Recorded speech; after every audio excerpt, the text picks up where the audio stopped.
Blok 10. Keterangan gangguan fungsional. Pertanyaan-pertanyaan pada blok 10 bertujuan untuk mendapatkan informasi tentang gangguan atau keterbatasan fungsi yang dialami seseorang dalam melakukan aktivitas normal sehari-hari. Informasi dari blok ini hanya digunakan untuk disagregasi indikator lain yang dihasilkan dari Susenas. Gangguan atau keterbatasan fungsi ditandai oleh ketidakmampuan, kehilangan, ataupun kelainan, baik dari psikologis, fisiologis, maupun struktur atau fungsi anatomis. Responden bisa saja mengalami lebih dari satu jenis gangguan atau keterbatasan fungsi.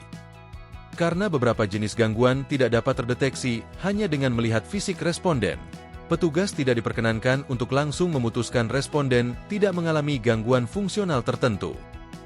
Identifikasi gangguan fungsional pada balita atau anak-anak harus membandingkan kesesuaian antara kemampuan anak dan periode tumbuh kembangnya. Tidak semua gangguan fungsional menyebabkan disabilitas. Mengalami gangguan fungsional berarti mengalami kesulitan dalam menjalankan fungsi tertentu, misalnya gangguan penglihatan, pendengaran, berjalan, mengingat, atau berkomunikasi. Misalnya saja, jika seseorang memiliki sedikit kesulitan untuk melihat, tetapi dapat beraktivitas normal dengan menggunakan kacamata, orang tersebut tidak dikategorikan memiliki gangguan fungsional.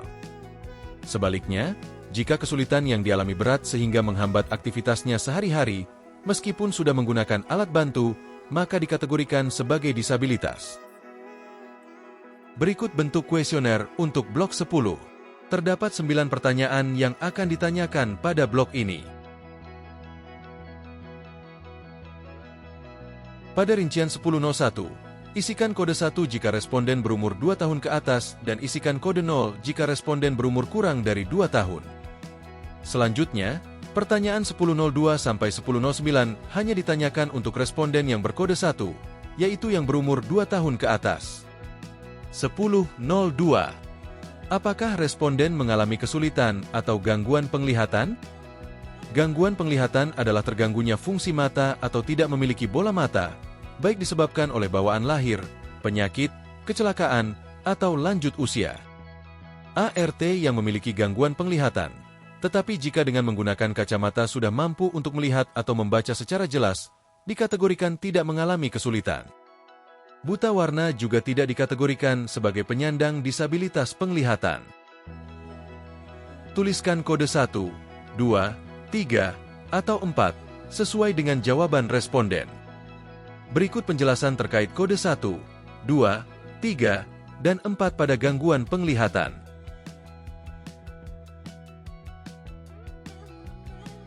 (10.03) Apakah responden mengalami kesulitan atau gangguan pendengaran? Mengalami gangguan pendengaran berarti mengalami gangguan pada fungsi organ pendengaran, baik disebabkan oleh bawaan lahir, penyakit, kecelakaan, atau lanjut usia.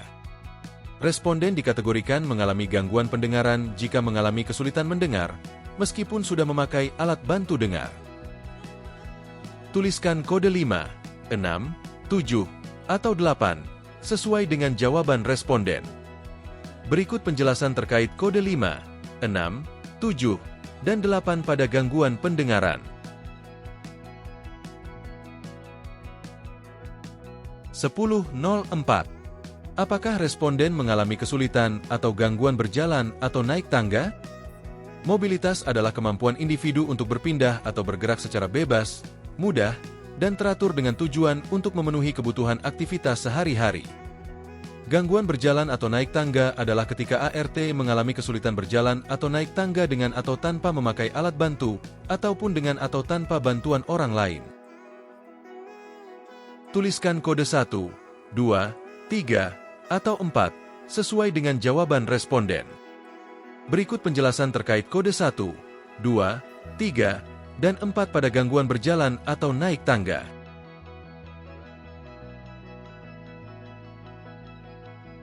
10.05.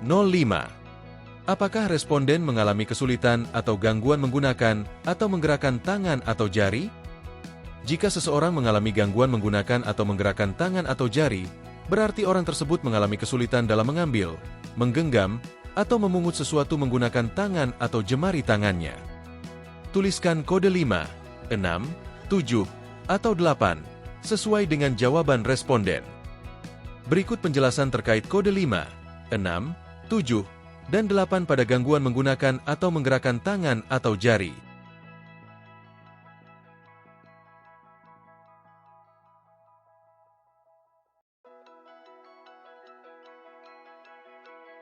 (10.06) Apakah responden mengalami kesulitan atau gangguan dalam hal mengingat atau berkonsentrasi? Gangguan mengingat adalah situasi di mana seseorang mengalami masalah dalam mengingat kembali hal-hal yang telah terjadi, baik masa lalu maupun yang baru saja terjadi. Sementara itu, gangguan konsentrasi adalah situasi di mana seseorang mengalami masalah dalam mencurahkan perhatian untuk menyelesaikan beban tugasnya, akibat kemampuan mentalnya terganggu. Gangguan ini merupakan gangguan yang tidak kasat mata. Petugas harus berhati-hati dalam menanyakan pertanyaan gangguan ini. Tuliskan kode 1, 2, 3, atau 4, sesuai dengan jawaban responden. Berikut penjelasan untuk masing-masing tingkat kesulitan pada gangguan mengingat atau berkonsentrasi. 10.07.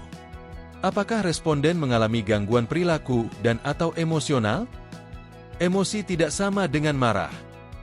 Gangguan perilaku dan atau emosional merupakan gangguan yang tidak terlihat secara kasat mata dan bisa saja disembunyikan oleh lingkungan sekitar. Petugas perlu hati-hati saat bertanya, jangan sampai menyinggung perasaan responden. Petugas dapat melakukan probing dengan pendekatan ciri dan jenis gangguan perilaku dan emosi, misalnya hiperaktif, depresi, gangguan jiwa, marah tanpa alasan, bipolar, autis, dan lainnya.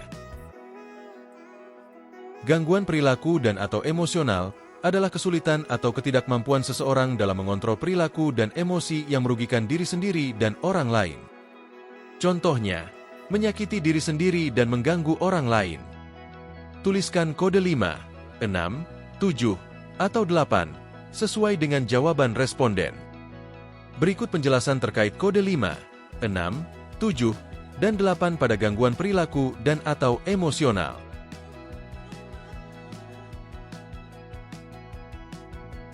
10.08. Apakah responden mengalami kesulitan atau gangguan berbicara dan atau memahami atau berkomunikasi dengan orang lain? Gangguan komunikasi adalah situasi di mana seseorang mengalami gangguan atau kesulitan dalam memahami perkataan orang lain, dan juga sebaliknya perkataannya sulit dipahami. Termasuk juga gangguan komunikasi yang diakibatkan oleh gangguan bicara dan atau mendengar, tunawicara, sengau, gagap, pelo, tunarungu, gangguan jiwa, gangguan mental, gangguan intelektual, gangguan emosi perilaku, dan sebagainya. Tuliskan kode 1, 2, 3, atau 4, sesuai dengan jawaban responden. Berikut penjelasan terkait kode 1, 2, 3, dan 4 pada gangguan berbicara dan atau memahami atau berkomunikasi dengan orang lain. 10.09. Apakah responden mengalami kesulitan atau gangguan untuk mengurus diri sendiri, seperti mandi, makan, berpakaian, buang air besar, buang air kecil? Seseorang mengalami kesulitan mengurus diri sendiri apabila kesulitan untuk merawat kesehatan diri tanpa bantuan orang lain. Tidak semua penyandang disabilitas mengalami kesulitan atau gangguan mengurus dirinya sendiri. Hati-hati menentukan kesulitan mengurus diri sendiri pada balita, bandingkan dengan periode tumbuh kembang anak seusianya. Tuliskan kode 5, 6, 7, atau 8, sesuai dengan jawaban responden. Berikut penjelasan terkait kode 5, 6, 7, dan 8 pada gangguan atau kesulitan untuk mengurus diri sendiri. Berikut merupakan contoh wawancara pada rumah tangga Pak Sucipto untuk rincian 10.01 sampai 10.09.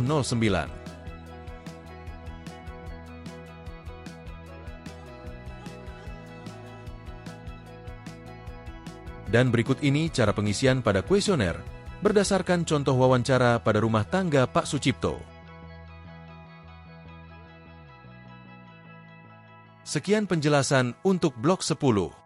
Terima kasih dan selamat belajar.